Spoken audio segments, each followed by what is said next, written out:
everybody. I just got off a 2-hour flight from Chicago connecting to JFK, and I'm just super excited to get going to Italy. 15 young men aged between 18 and 28 are making their way from the United States to Italy. And I got my wings too. They are traveling thousands of miles because they want to get to know someone. They want to get closer to someone who, in many ways, was just like them. A young man who liked hiking, who liked to hang out with his friends, who tried to live out his faith in the best way he could.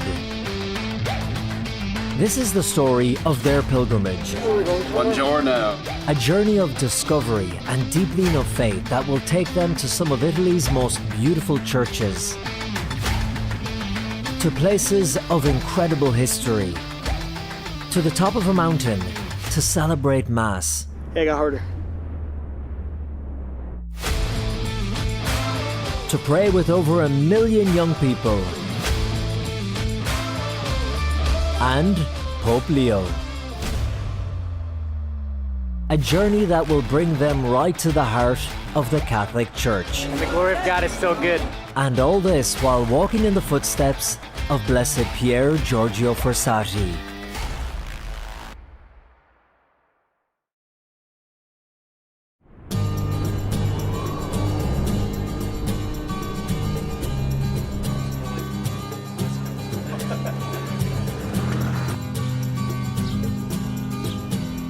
Hi, I'm Colin Flynn, here in Torino in the north of Italy, the birthplace of Pier Giorgio Frassati, a man who lived a short life but an extraordinary life of faith and of service. And I'm actually joining a group of young men from across the United States as they embark on a pilgrimage walking in the footsteps of Frassati, ultimately leading them to Rome.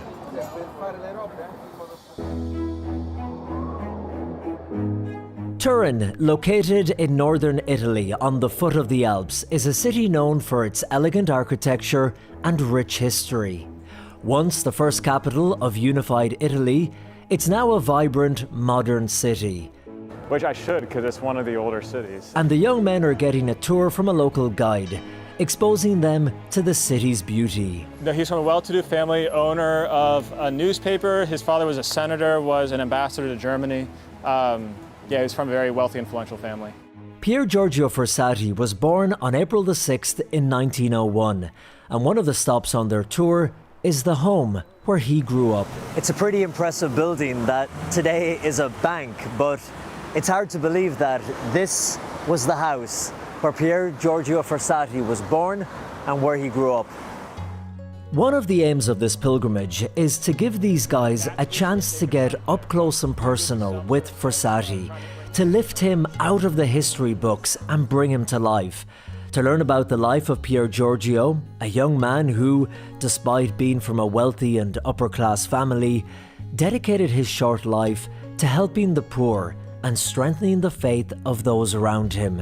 You read about it online, you read about it in a book, and just like any other saint, you can't you can kind of imagine it, but maybe you're not thinking about it in reality.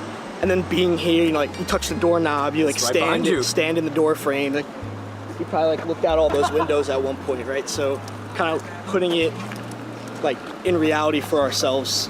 My house on Long Island doesn't look like that. That'd be nice. Every day, the group will be celebrating Mass in a different location that was special or in some way connected to Pier Giorgio Frassati, like here in Turin, in the Church of San Domenico, where Frassati entered the Dominican order as a lay member.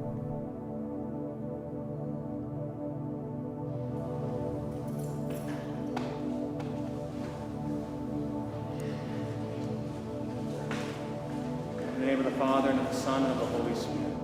The young men sit in the very same church where Pier Giorgio, at only 21 years of age, around the same age as them, became a member of what is known as the Third Order of St. Dominic. He was attracted to their preaching, their emphasis on prayer, study, and service to the poor, things which aligned with his own spiritual desires and commitment to living the gospel fully. just the fact that his presence was here is pretty substantial, and I'm very excited about that. It's a beautiful church, but the fact that Frassati was here is, astounding to me.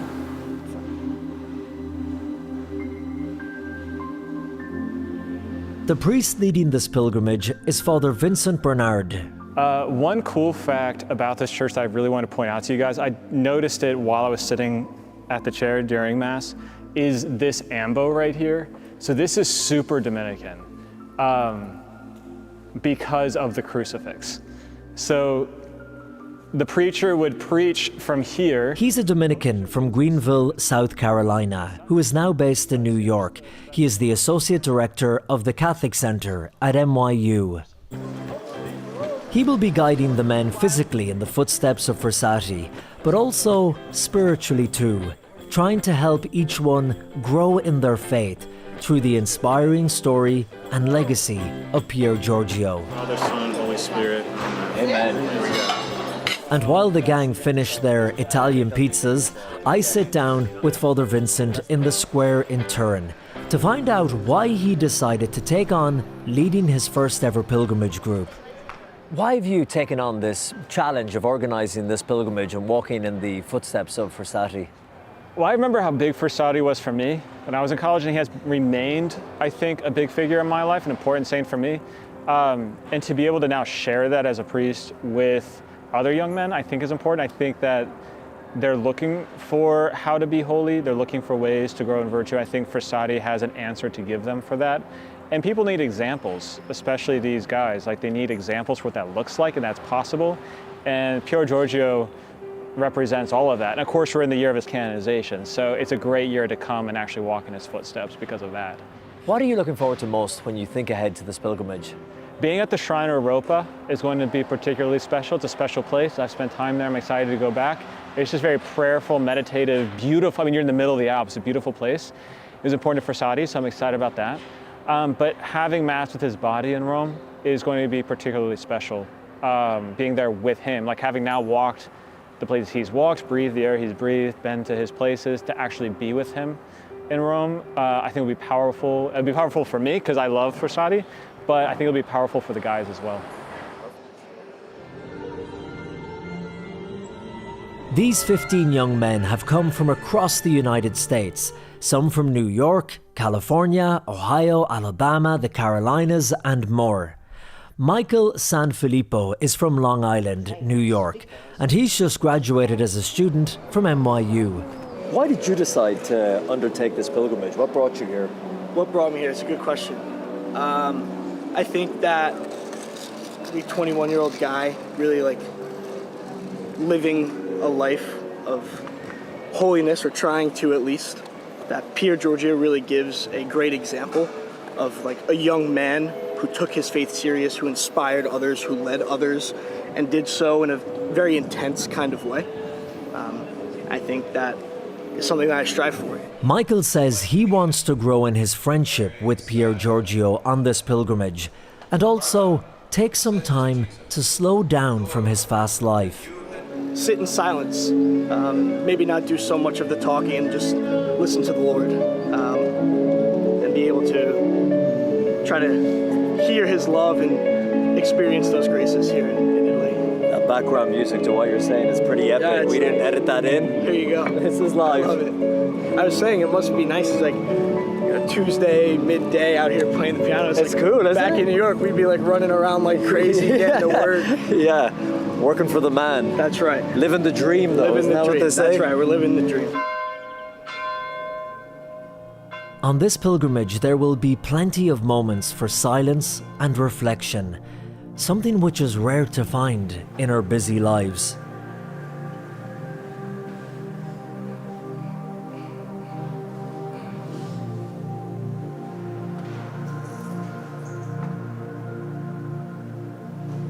Some of these guys are lifelong Catholics, but others are recent converts, having only come to the faith in the past few weeks.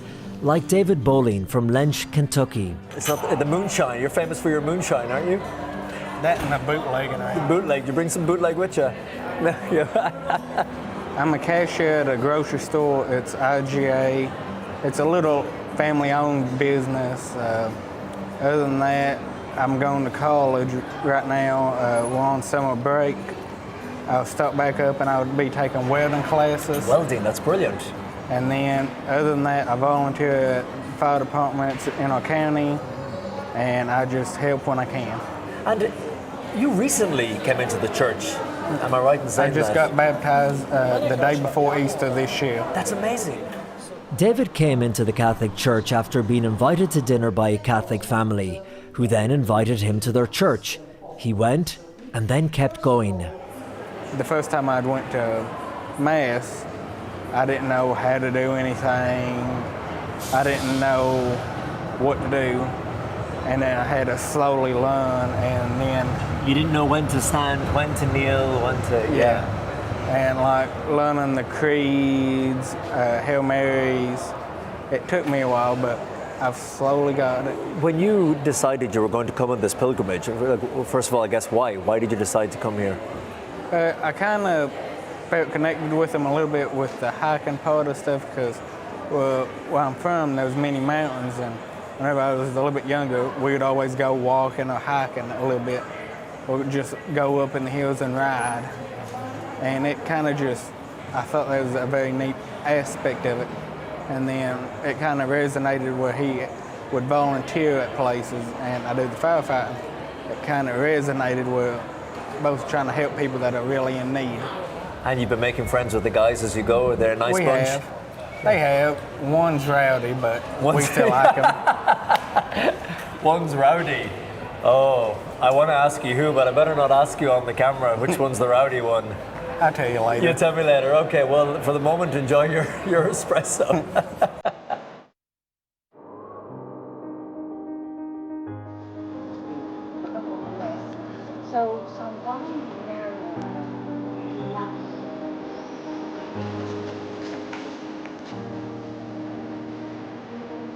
The young men may all be from different places and walks of life and at different stages of their faith journey, but what they have in common is that they are all asking the deeper questions about their purpose in life and how they can grow closer to God. And as this pilgrimage is covering hundreds of miles, there will be many hours spent on the bus where the guys will have plenty of time to get to know each other. A sacred space on wheels, where the guys can be open in a way perhaps they can't be back home. Marco Turizzi is from Illinois. I go to school in New York City, and it's not like the most religious place, right? But when you come out with guys who are similar to you, you also get to discuss very deep topics in a safe environment. It's not like it was unsafe before, but everybody understands and everybody has a unique story about how they came to their faith, and that just brings together a strong brotherhood, and that's kind of why I came. I want to get to know Pier Giorgio Frassati, but these men around me are extremely important in my life. And as the sun starts to go down, the group make their way north to the sanctuary of Europa near the border with Switzerland, which will be one of the most challenging parts of this pilgrimage for these young men. But the good news is, they arrive just in time for a traditional Italian dinner.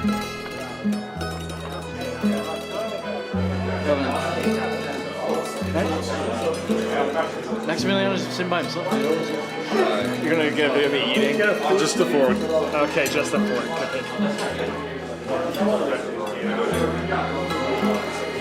Like eating in front of people? Your turn. I think we need to look at the like pictures.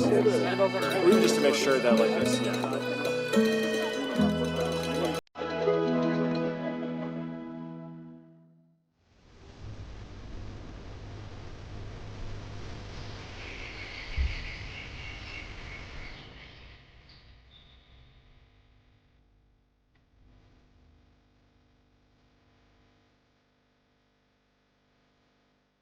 The following morning, the guys are up early and with their hiking gear on.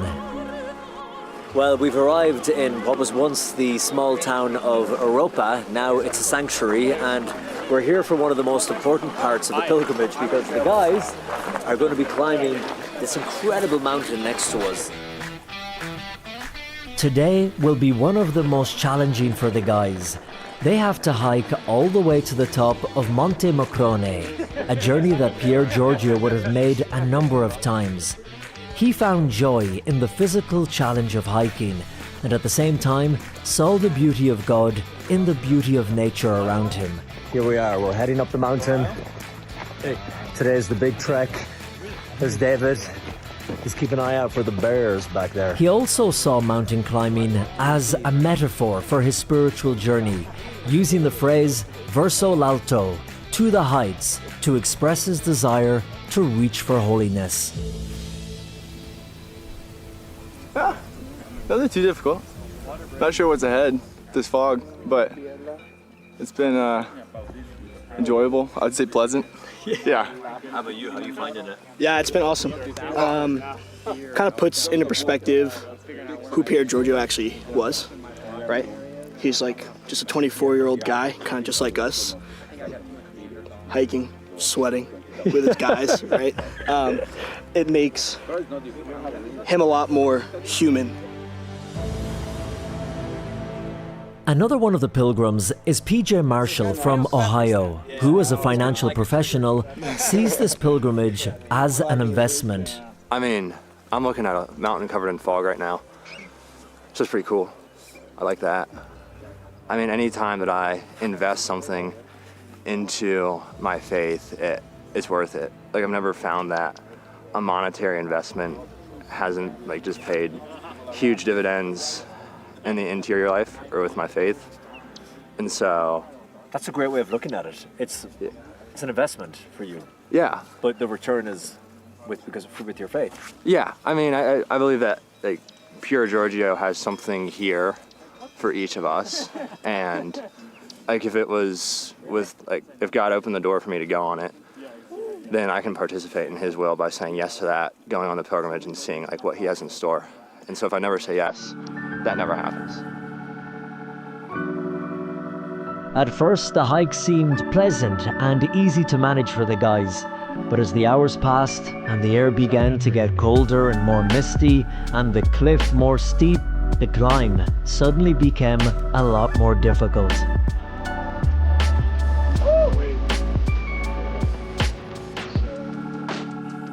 So we are tired. We've been hiking for around 3.5 hours. I think we're almost at the summit. Our father's going to celebrate Mass, but everyone's taking a breather. You feeling okay? It got harder. I heard the guys talking down there. Oh, I don't think it's going to get too much harder. Yeah, it got harder.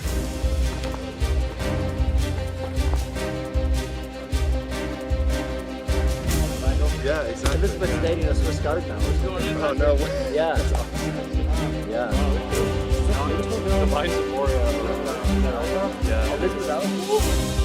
That was...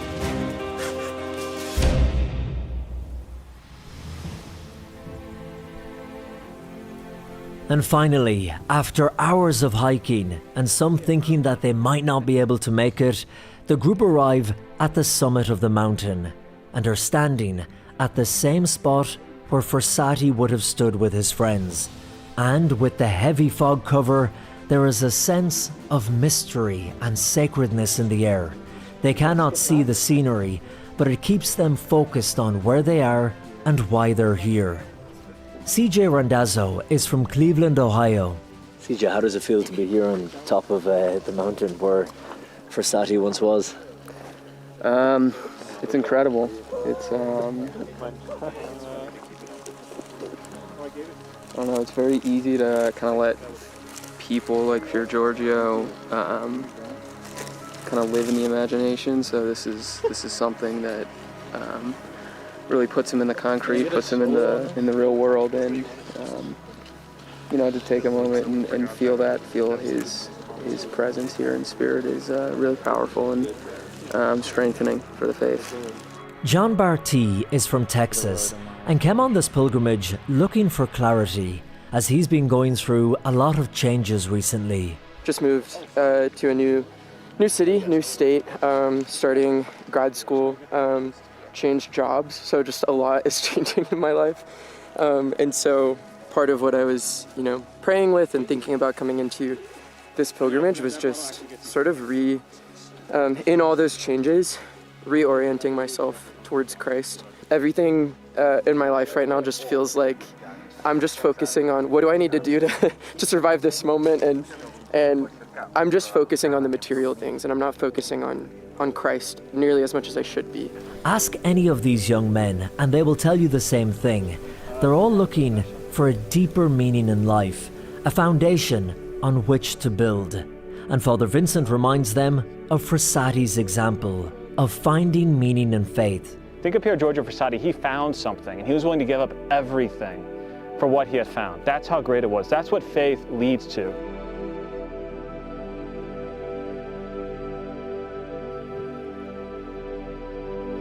And as they celebrate Mass and receive the Eucharist, the mist engulfs the mountaintop even more, making it one of the most serene Masses they've ever experienced.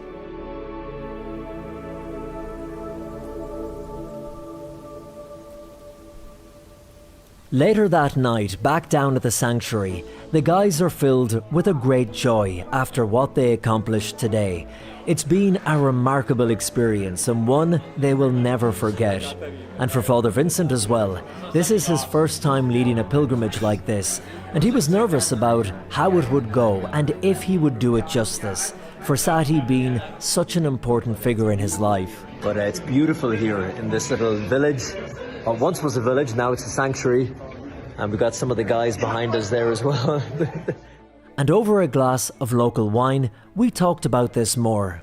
Father, you mentioned in Turin when we were chatting that Frassati played an important part in your own life when you were growing up and in your faith formation. But was there something about Frassati and his character or his story that really touched your heart? Because you're in a different part of the world. He lived just a short life up to the age of 24. What was it about him that really spoke to you? I think it was the intensity of Pier Giorgio Frassati and his desire to do things. Like, he just didn't have faith, and this is the way it's supposed to be with all of us. It's not just like he believed in God and that was it, but it actually pushed him to do things for God and for others. And so he lived with a particular intensity of life that I appreciated and that I wanted to imitate. And so I saw him as a model in that regard, as someone who really lived out the faith in an intense way and did things for other people and brought them to Jesus Christ. Today, we climbed the mountain. That was pretty intense. Towards the end, there was a steep incline and people were finding that difficult. I know even myself, I felt like turning back a few times. Yeah, well, that was my first time climbing the mountain, actually. I had not done that before. But it was a joyful experience. Like, it wasn't like we were just meditating the whole time, like, all right, imagine Pier Giorgio here. No, we were laughing and having fun and joking around, and that's just like, if Frassati was there, that's what it would have been like. And in a way, I was thinking as we were walking up that this mirrored the journey of life. Right. There were times when it was easy, we were laughing, the sun was shining on us, and then there were times when all of a sudden we were going up a steep incline, moving around rocks. Some people were feeling like they wanted to give up. It got cold, it got misty, we couldn't see where we were going. It was like life. That's life, but when you get to the top, it like all that disappears suddenly. Like, you forget the intensity almost, because it's just such a peaceful experience at the top of a mountain. And even though it's super intense going up, there was something about being at the top, and that's where Pier Giorgio liked to be, on top of mountains, because he found them peaceful, he found them hopeful. And so I think even in that, we experienced something of Pier Giorgio's spirit, that as soon as we got there, it was like that just disappeared and we just felt like we were closer to God. As well as the moments of community and fraternity these young men have been experiencing, Father Vincent has been having quiet, private moments with them as well. Father, you've been talking to these young men over the past couple of days, whether it's on the bus, walking up the mountain, or just even in confession. What sense are you getting from them? What's in their minds? What's on their hearts? What I've been most impressed by with this group of guys is how much they've become friends over the pilgrimage. A lot of them didn't know each other before the pilgrimage, and we've only been together for like 3 days now at this point. And for a lot of them, this is their first pilgrimage, and for many of them, their first time out in Italy at all. So their world is being broken open in a way to where they're walking the footsteps of the saint that they love, who they're learning more about, coming into contact with in a special way. But also they're realizing that there's other people too their age who believe the same thing, who live the same life. That's incredibly powerful, isn't it? That's so important for them. Incredibly, especially for this upcoming generation, they need friends. Yeah. You know, after the pandemic, with social media, like they need to be in contact, in concrete contact with other people and with places. And that's exactly what this pilgrimage has done. It's put them in contact with people who are like them, who want the same things. And it's also brought them to places, not just like images on Instagram, but they can step into like Europa here or Turin and like smell the air, feel like the same pews that Pier Giorgio sat in, like they can actually be there and experience it. And it's powerful for them.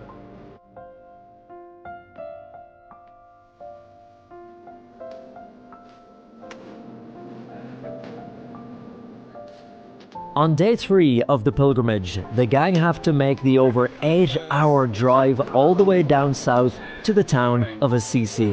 Buongiorno. Slept for, hold on, let me see. Like an hour and a half. On the bus, they pass the time by chatting and having fun. But also, something you wouldn't normally see in a bus full of young men, praying the rosary. Hail Mary, full of grace, the Lord is with thee. Blessed art thou among women, and blessed is the fruit of thy womb, Jesus. Holy Mary, Mother of God, pray for us sinners, now and at the hour of our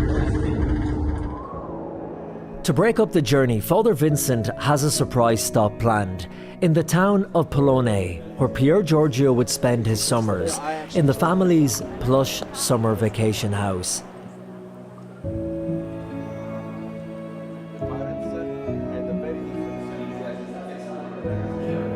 The group get an opportunity to see inside the house, the paintings showing members of his family and those he loved, and also the items that were his and special to him. And outside is where a young Pier Giorgio would run around and play, and climb this tree in the garden, famously singing from the top. And it's under this very same tree that the group celebrate Mass. And during his homily, Father Vincent talks about the love Pier Giorgio had for God and others. You know, the person who knows how to love, the person who is in love, sees the world in a different way. He does things differently. Like, love does things to you. It makes life better, makes you better, makes you see the world in a better way. And that's what brings everything to life. That's what makes everything shine. It's love, it's charity. And so when we think of Pier Giorgio Frassati, we've talked about he has direction, he has perseverance, but what brings it all to life is charity, it's love of God. It's love of God filling, increasing within him.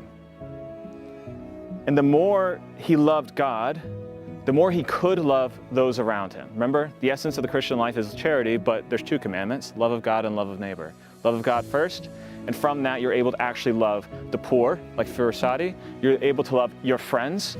He was even able to love his family when it was difficult. But it all came from putting God first and loving God above all things. Father mentioned that Pier Giorgio was even able to love his family because his parents struggled deeply with his lifestyle and his values and his direction in life. Because while he was born into privilege and prestige, he chose a path of humility, of charity, and religious devotion. And his father, being the founder of a major newspaper, had other worldly ambitions for him, and they felt that he was almost a failure, throwing his life away. But they would later come around, seeing the impact that their young son had on so many, in life and in death. And finally, after much travelling and much needed sleep, the group have reached the hilltop town of Assisi.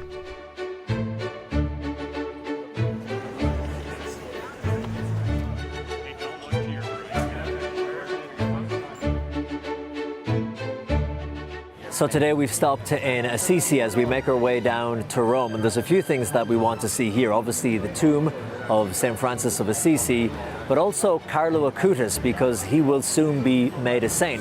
And so this is a really important stop for all the pilgrims here. Surrounded by the hills of Umbria, Assisi, of course, is most famous for being the birthplace of St. Francis. And although Frassati wasn't from Assisi, he deeply admired St. Francis and made 2 pilgrimages here in 1990 and 1923, which profoundly moved him. Much like Francis, Frassati chose a life of service, humility, and solidarity with the marginalized.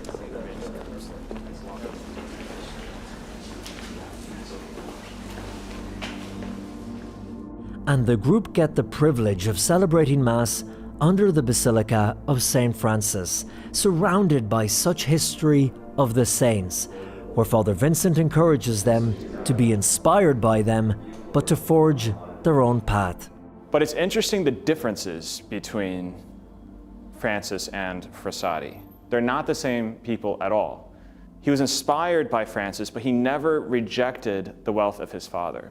He never gave up his life. However, he still was able to become holy through that same life, through riches, still live poverty while remaining in the upper class of Turin. No 2 saints are exactly the same. It's the same for each person in this room too. And so you can't look at someone else and start comparing yourself to the other person. There's nothing you have to do to become a saint, really. There's no pressure on you to be a saint in a particular way. The only thing you have to do is love God and grow in knowledge of Him. That's all you have to do. Now, how that manifests itself, what actually happens when you do that in your life, is yet to be seen. That's the fun part. You have no idea what kind of saint you're supposed to be. But there's only one way to find out. You just keep going forward. The only thing you have to do to be the saint you're supposed to be is to love God. It's widely believed that Frassati, while here as a pilgrim, would have made the same journey these young men are making today, visiting the Basilica and resting place of St. Francis. And after a quiet moment of prayer beside the tomb of St. Francis, the group are led through the stunning 13th century lower basilica, where gold-plated frescoes line the walls. Scenes depicting the life of Jesus Christ surround them as they take in the depth and history of their faith, likely the very same scenes Frassati would have stood in awe of.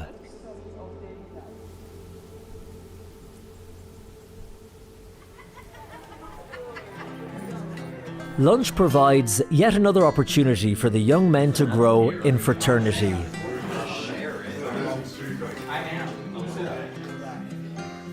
And afterwards, I sat down with Jordan Agagan, who told me about growing up as a Catholic in Mobile, Alabama. Yeah, I was born Catholic. My parents are immigrants from the Philippines. Mobile itself is a very Catholic city, and so culturally everyone's Catholic. But very much I only got confirmed, got baptized, well, just because my friends were. And being Catholic at your Catholic high school makes you fit in.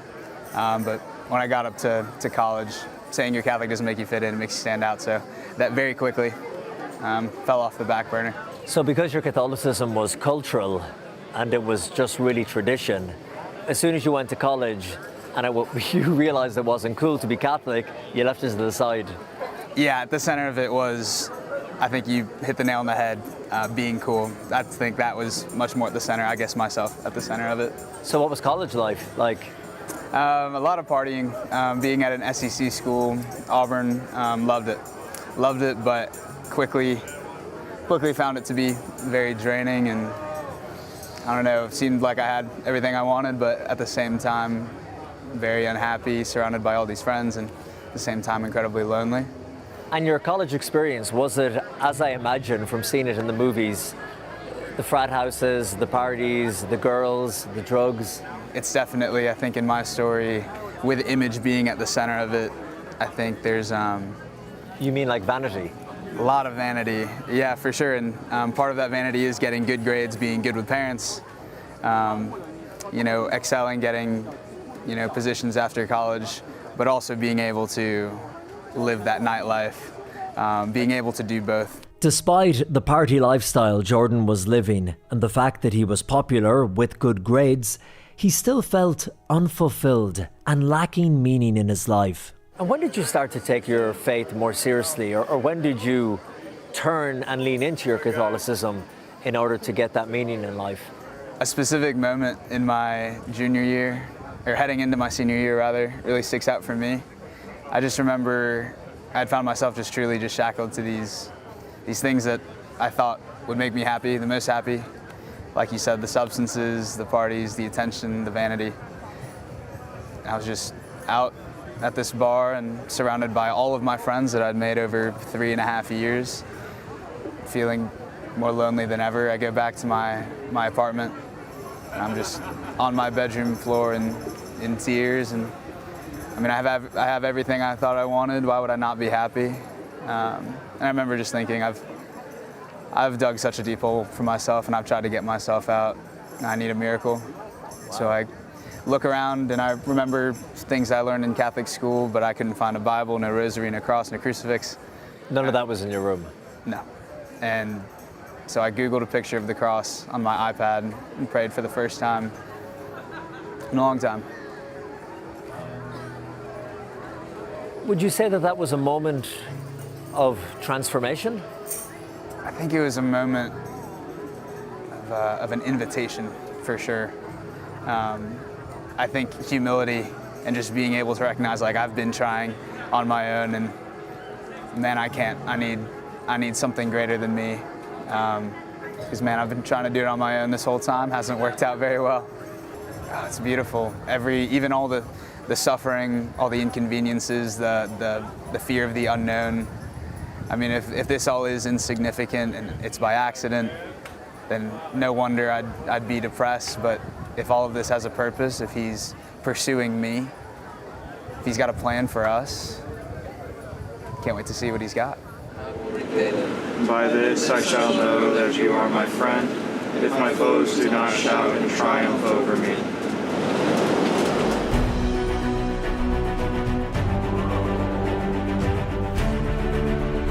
And finally, this group of American young men have made their way to Rome, to the capital of Italy and the center of the Catholic Church.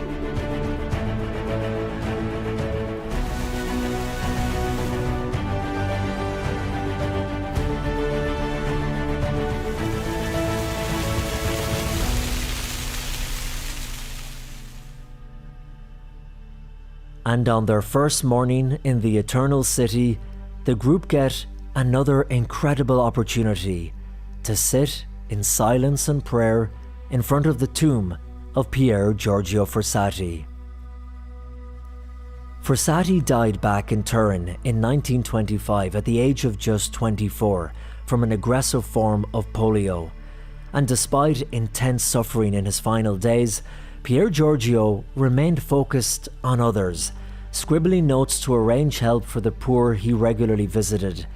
His death was marked by quiet heroism and selflessness, with his final acts reflecting that same spirit of charity and faith that had defined his short but extraordinary life. It's a powerful moment for the pilgrims to be here, and also a moment of joy.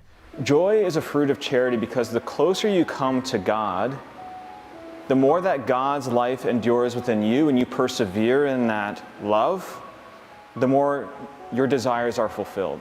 The more that everything you actually wanted is given to you. The more that what you were made for becomes reality within you. The more satisfied you become, the more you flourish, the more you're free, the more joyful you become, the more at rest you are, the more peace you find. In his homily, Father Vincent speaks of that joy that he has witnessed grow in these young men across the week. Not only that you all have really blended together, I think, very well, and you've met new friends, you found comrades, companions, people who are like you, but you're joyful. That's not just because y'all get along, that's because I think you found something, you're finding something, and that's a fruit of what's growing within you. And I think it's also the presence of Pier Giorgio with you as well, giving you that joy. Pier Giorgio himself found this path, and he beckons you to follow him as his friend.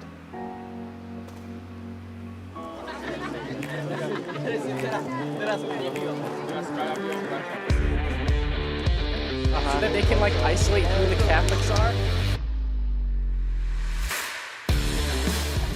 And that Christian joy that Frassati felt and that was building in these young men can now be felt by thousands of others as 1 million pilgrims have gathered in Rome for the Jubilee of Youth, and are now making their way to an area outside of Rome called Tor Vergata, where they will have a prayer vigil and celebrate Mass with Pope Leo XIV.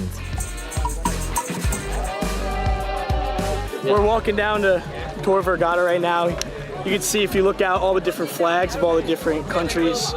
France, Portugal, Italy, America, Croatia. Pretty surreal. Hundreds of thousands of people ahead of us. Everybody was friendly, and everybody still is friendly, and the glory of God is still good, but it's taken way too long.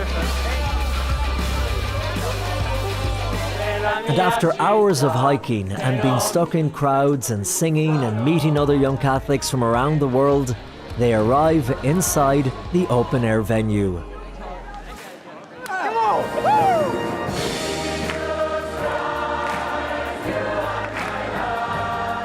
This situation is allegory for God's word, because no matter the pain, no matter the suffering, no matter the distraction, it is always beautiful. Look at all these people.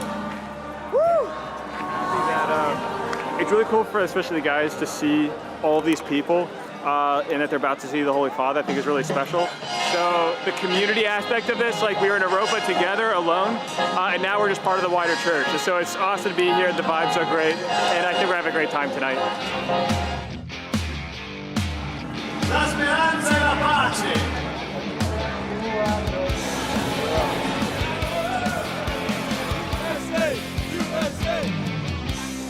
With the crowd chanting Viva il Papa, Pope Leo XIV's helicopter arrives from the Vatican, and as the Pope makes his way through the crowd in the Pope Mobile, they run to try and catch a glimpse of him.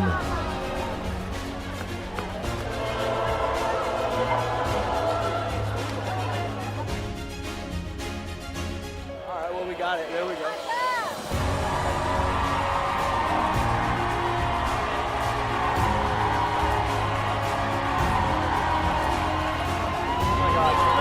Never thought I'd be able to see the Pope in person. That's so cool. We just had to run down like 10 different aisles to try to find him, because he's moving fast. He moves fast in that thing. Man, I can't even describe how it was. It was amazing. You're sweating. Oh yeah, I'm sweating for sure.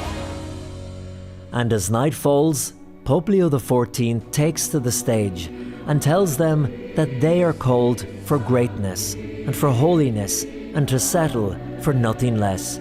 The very same message from Pier Giorgio Frassati.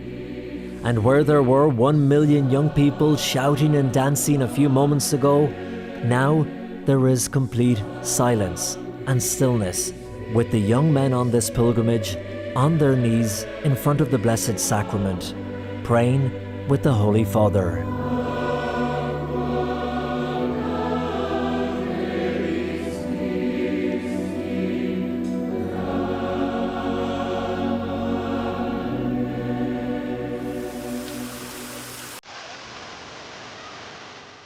And finally, after 6 days on the move and hundreds of miles travelled, visiting some of the most incredible parts of Italy connected with the Catholic faith and Pier Giorgio Frassati, the guys arrive at the Vatican in Rome. They walk up its centuries-old steps and through its holy door of the Jubilee.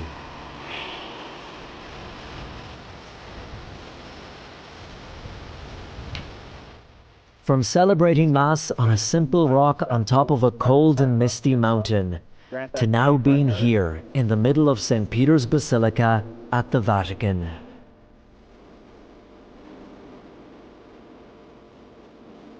It's a beautiful way to conclude their pilgrimage by visiting the home of the Catholic Church on earth, and in one of the crypt chapels underneath the Basilica, close to the tomb of St. Peter, they celebrate Mass together as a group for the final time. This is home for all of us, right here at St. Peter's Basilica, only a few steps away down this hallway from the bones of St. Peter himself. And for these young men, it's been a long week with a lot of hiking and sleeping rough overnight in Tor Vergata, but they are feeling a sense of gratitude, like David from Kentucky. I've had a fun time. We'd had one time where I'd twist my ankle some. Other than that, we'd had fun. It had its ups and downs. Yeah. Like it's like life, isn't it? It is, and the Tour Vergata, we had fun there, but wish I would have had sunscreen. And for guys like Marco from Chicago, this has been a completely new experience. I heard the word pilgrimage. I'm like, I don't really know what that means, but I'm in. You know, I'm like, I'll come to Italy with you guys. Sounds good to me. I'm like, I see Italy. I heard Italy, and I like you guys. So I'm like, I'm coming. As someone who's new to their faith, you know, it's extra special. It's a community of hope and happiness in all aspects. And just be able to walk in Pier Giorgio's steps and to really embrace like Catholic virtue and values is so foreign to me that it made it so special. Congratulations on a great pilgrimage, Marco. Thanks so much. I'm glad you guys were here. This is great. And for Jordan from Alabama, he is now filled with hope after this pilgrimage. Oh yes, a lot of hope. Again, I don't know, when we can get so caught up in all the reasons to despair. Oh, this isn't working out for me. Oh, I didn't get this internship.